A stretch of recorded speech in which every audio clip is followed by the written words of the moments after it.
Welcome, one and all, to The Late Show. I'm your host, Stephen Colbert. It has been a hell of a week.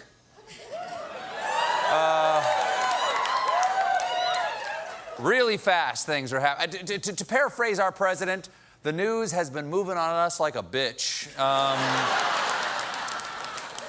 A lot of people are celebrating because Donald Trump is in serious trouble, but Trump has shown over and over again that when he's cornered, he will fight like the rabid weasel that lives on his head.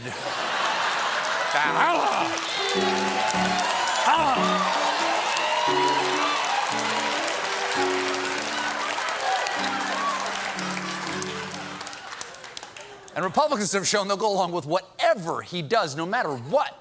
So this isn't going to be so much light at the end of the tunnel as a long fall down a dark and dirty pit.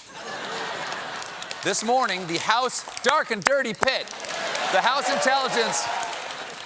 House Intelligence Committee released the whistleblower's complaint this morning about Trump pressuring Ukraine for dirt on Biden. And whoever blew this whistle does not mince words, stating very plainly that I have received information from multiple U.S. government officials that the President of the United States is using the power of his office to solicit interference from a foreign country in the 2020 U.S. election.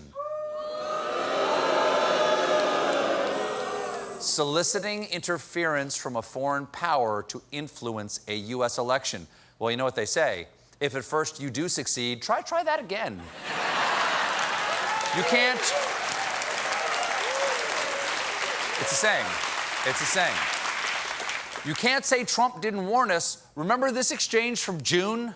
Your campaign this time around, if foreigners, if Russia, if China, if someone else offers you information on an opponent, should they accept it or should they call the FBI? I think maybe you do both. I think you might want to listen. There's nothing wrong with listening. There's nothing wrong with listening. Unless you're listening to that phone call I had with the Ukrainian president, because what phone call? There was no phone call. The whistleblower's main concern was Trump's phone call with Ukrainian President Zelensky.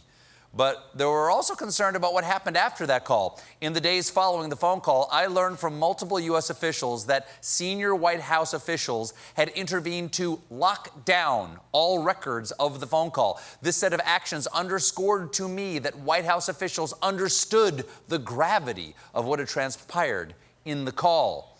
It was a beautiful call. It was a perfect call. No pressure, no quid pro quo.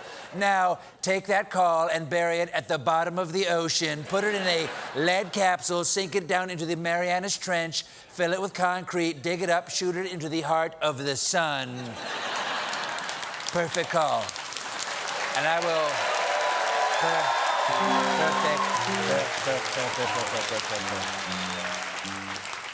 In other words, White House officials tried to move records of President Trump's efforts to press Ukraine for dirt on Joe Biden to a different computer server. A different computer server? Is everything Trump accuses someone else of something he's done?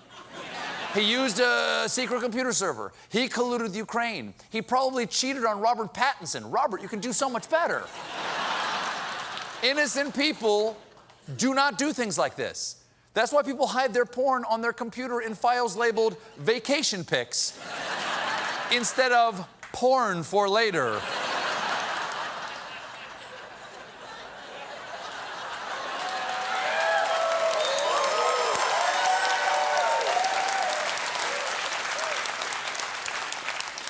It's never really for later, it's for now.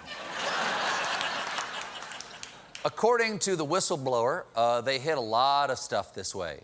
But some on the right claim the whistleblower shouldn't be trusted because the Inspector General who oversaw the report found reason to believe that the whistleblower might not support the re-election of Mr. Trump. Well, yeah.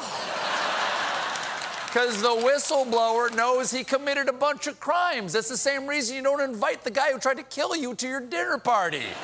Look, Frank, we would love to have you and Brenda over, but remember last week when you stabbed me in the trachea? I'm having trust issues. The whistleblower's complaint describes several instances of clear quid pro quo. For instance, the whistleblower says, multiple U.S. officials told me that the Ukrainian leadership was led to believe that a meeting or phone call between the president and President Zelensky would depend on whether Zelensky showed willingness to play ball. Okay, Ukraine, you gotta play ball, okay? And I mean, let me get to second base, okay?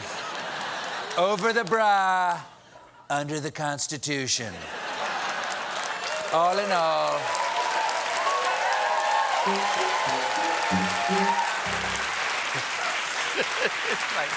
Out of the ball game? Yeah. There you go. Trump reacted to his bad news day the way he always does, thumbs first, tweet screaming, the Democrats are trying to destroy the Republican Party and all that it stands for. but you beat him to it. And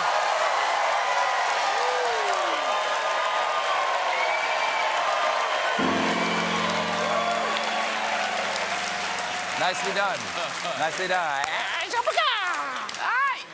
He all caps on. Stick together, play their game, and fight hard, Republicans. Our country is at stake. Okay, does it mean fight hard, Republicans, or fight hard, Republicans? Because there's a big difference. There's a big difference. I'm guessing one of those groups does not include Wilbur Ross.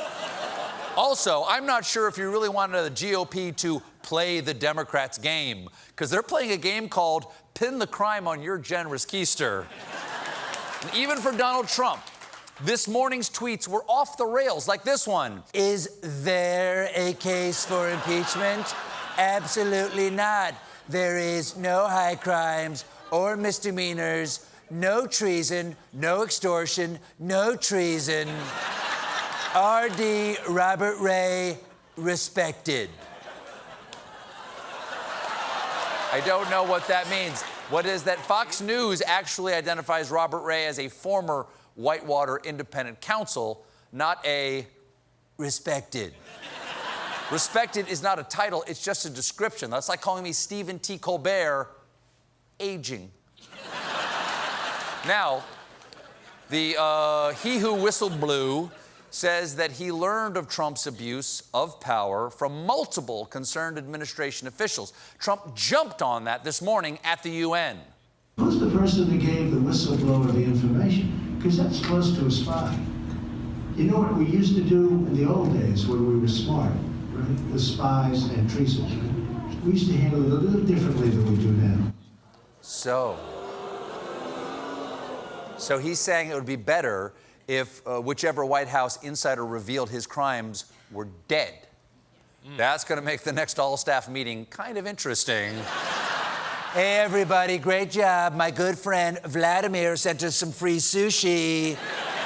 Whoever wants some, just whistle. Now,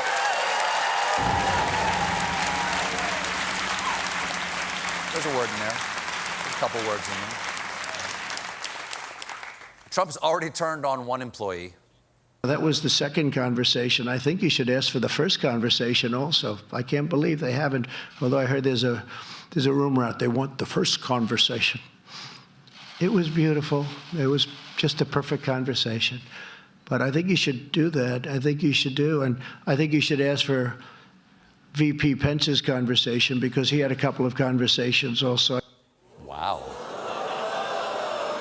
Whoa. He just threw Pence under the bus. Mother, he's betrayed me. Quick, to the root cellar. Thank God we stocked up on emergency mayonnaise.